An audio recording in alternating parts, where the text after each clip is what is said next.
For Daniel Finch, owner of VOS Selections, a small wine import business based in New York City, every bottle on his shelves tells a story. For years, he's built relationships with family-run vineyards across Europe, carefully curating selections for American wine lovers.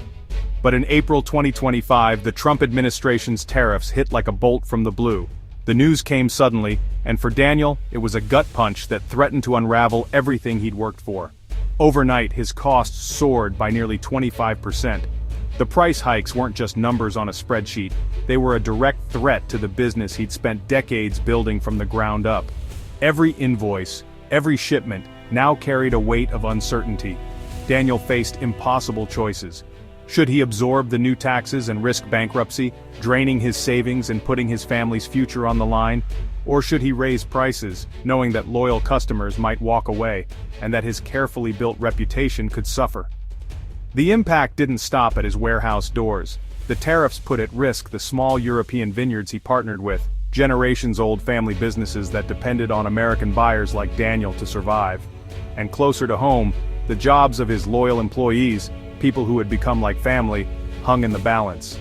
Every paycheck, every shift, was suddenly uncertain. Each day brought new anxiety. Would VOS Selections survive the month? Would he have to let people go, or close his doors for good? The stress was relentless and the future seemed to shrink with every passing week.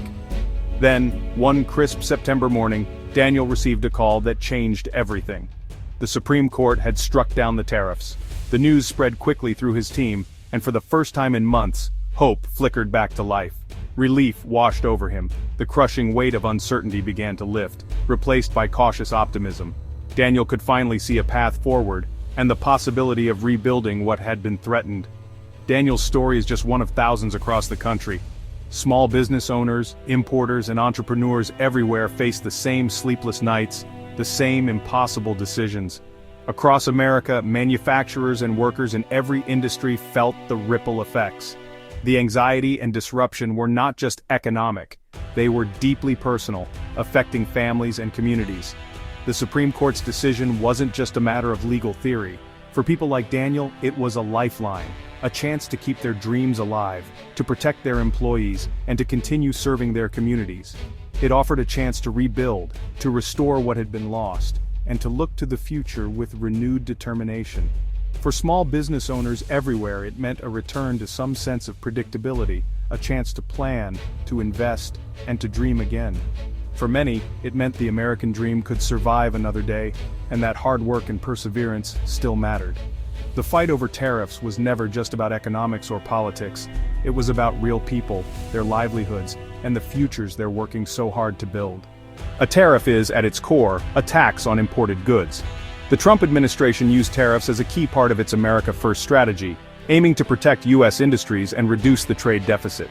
But while tariffs target foreign products, the cost is paid by American importers, who either absorb the loss or pass it on to consumers. This means higher prices for everyday goods, and economic pain for U.S. businesses and families. Supporters saw tariffs as a way to fight unfair trade. Critics called them a self-inflicted wound. The debate boiled down to this: are tariffs a tool to protect America, or a tax that hurts Americans? The answer would shape the nation's economic future. In April 2025, President Trump announced the Liberation Day tariffs, a sweeping 10% tax on imports from over 90 countries, with even higher rates for some. The administration justified this move using the International Emergency Economic Powers Act, or IEPA, declaring a national emergency over trade imbalances and the opioid crisis. IEPA had never been used for broad tariffs before, only targeted sanctions. Critics argued this was a massive overreach, bypassing Congress's constitutional power to set tariffs. The administration claimed urgent action was needed, but opponents saw it as executive overreach. The stage was set for a constitutional showdown. Could a president use emergency powers to control trade policy? The answer would have huge implications for the balance of power in Washington. The courts would decide. The legal fight began immediately, led by small businesses and states who argued the president had overstepped.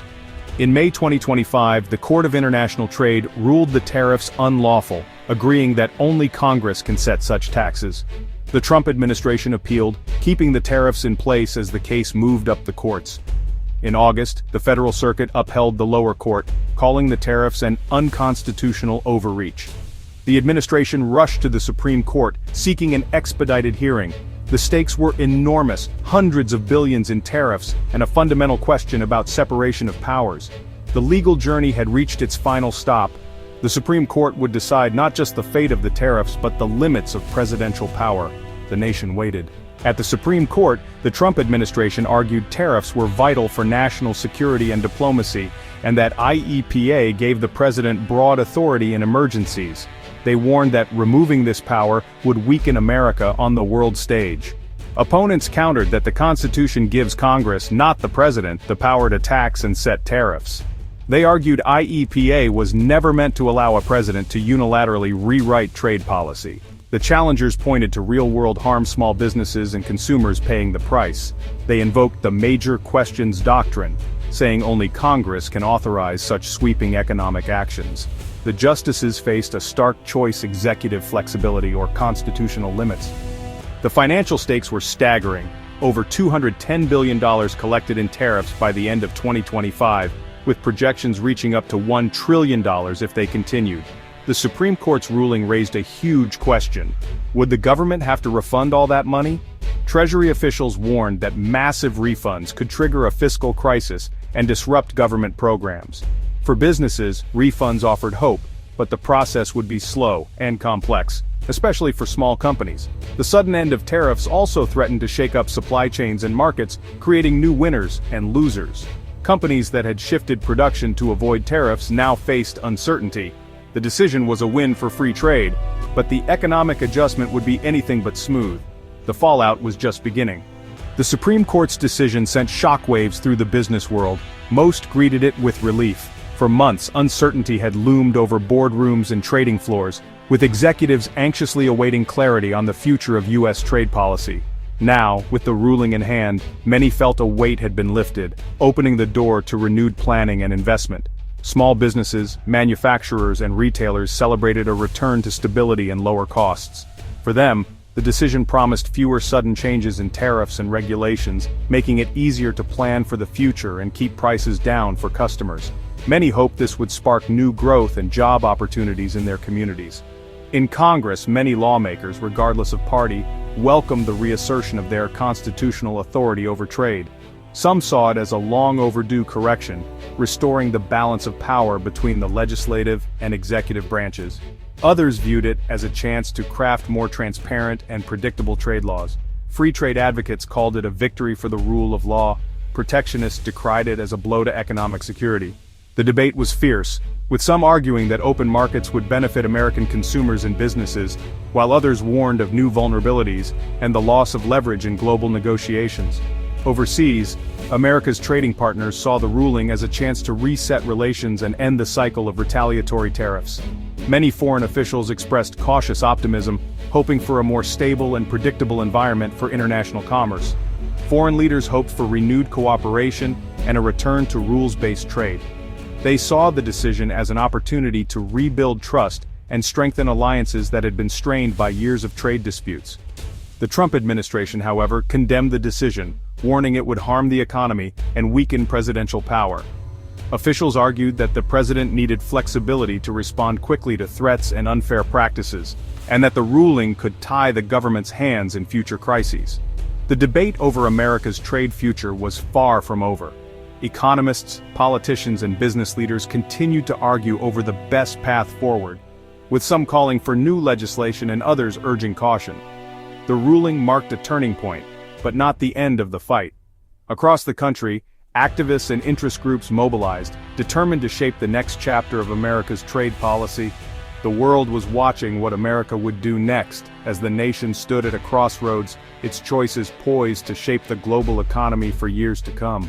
The Supreme Court's decision didn't just end a set of tariffs. It fundamentally redrew the boundaries of presidential power over trade, sending shockwaves through Washington and beyond. For decades, presidents have claimed broad authority to act swiftly in the name of national security, often bypassing Congress when imposing tariffs or making major trade decisions. But now, that era of near unilateral executive action has come to a close.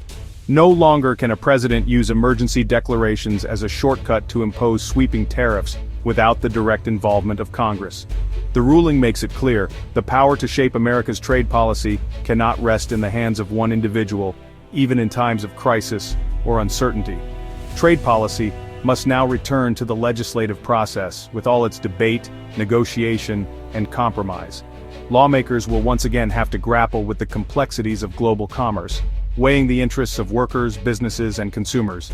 This shift may slow down major changes, but it puts power back in the hands of elected lawmakers, restoring the checks and balances the Constitution intended. Decisions will be made in the open, through public debate and consensus building. The ruling sets the stage for fierce debates in Congress between protectionists and free traders, as well as those who want to prioritize national security or environmental concerns. Expect passionate arguments and shifting alliances as lawmakers try to chart a new course for America's role in the global economy. The president's ability to act alone on trade is now sharply limited, forcing future administrations to work more closely with Congress and the American people. The decision is a powerful reminder, even in moments of crisis, executive power has limits. The courts have reaffirmed that the rule of law and the separation of powers remain at the heart of American democracy.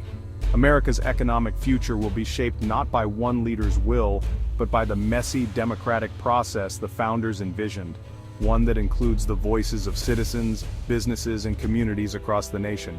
The balance of power has shifted, perhaps for a generation, reminding us that in the United States, no single branch of government can act alone for long.